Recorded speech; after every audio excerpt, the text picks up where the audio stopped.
Good evening friends, তোমরা সবাই কেমন আছো? আশা করি সবাই খুব ভালো আছো। তো আমি চলে এসেছি তোমাদের সঙ্গে এক নতুন স্বাদের রেসিপি নিয়ে। রেসিপিটি কিন্তু খুব জমজমাট হতে চলেছে, স্কিপ না করে দেখার অনুরোধ রইল। তার জন্য আমি এখানে টক পনির নিয়ে নিয়েছি আর কিছু টমেটো আর পেঁয়াজ নিয়ে নিয়েছি। এরপর পনিরগুলোকে আমি ভালো করে জলে ধুয়ে তুলে নেব। এরপর আমি পেঁয়াজ আর টমেটোগুলো কেটে নিয়েছি। আর আমার কাছে কাজু বাদাম ছিল না, তাই জন্য আমি এখানে কিছু চীনাবাদাম নিয়েছি এখানে। তারপর আমি কড়াইয়ে তেল বসিয়ে দিয়েছি। এরপর পনিরগুলোতে আমি একটু হলুদ লবণ দিয়ে ভালো করে মেখে নেব। এদিকে আমি তেল বসিয়ে দিয়েছি, তেলে কিন্তু আমি পনিরগুলো ভালো করে ভেজে নেব।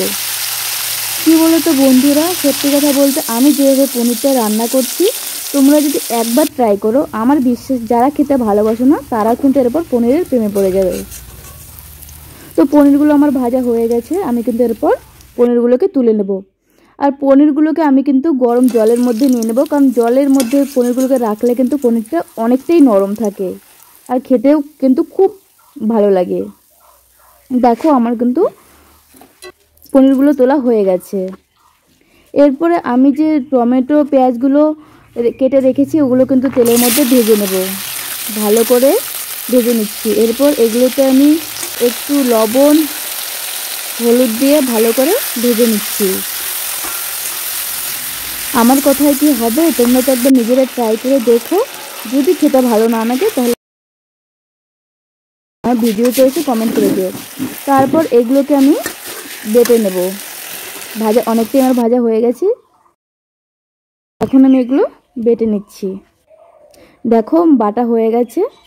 এদিকে আমি কড়াই বসিয়েছি, কড়াইতে তেল দিয়ে দিয়েছি। তেলে কিছু গোটা জিরে, কালো জিরে, কাঁচা লঙ্কা, তেজপাতা আর আগের থেকে যে মশলাটা আমি রেডি করে রেখেছিলাম মশলাটা এখন আমি ভেজে নিচ্ছি সামান্য জল দিয়ে।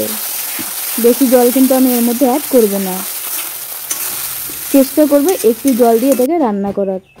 এরপর আমি এখানে জিরের গুঁড়ো আর আগের থেকে যে কাঁচা লঙ্কাগুলো কেটে রেখেছিলাম এখন এখানে দিয়ে দেব। একটু মশলাটা ভালো করে আমি ভেজে নিচ্ছি, কষিয়ে নিচ্ছি।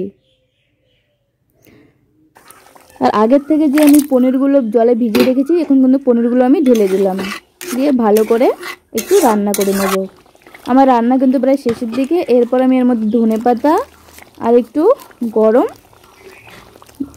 অ্যাড করে দিচ্ছি। দেখো তরকারিটা কিন্তু আমার পুরো রেডি। এরপর দেখো কি সুন্দর দেখতে লাগে।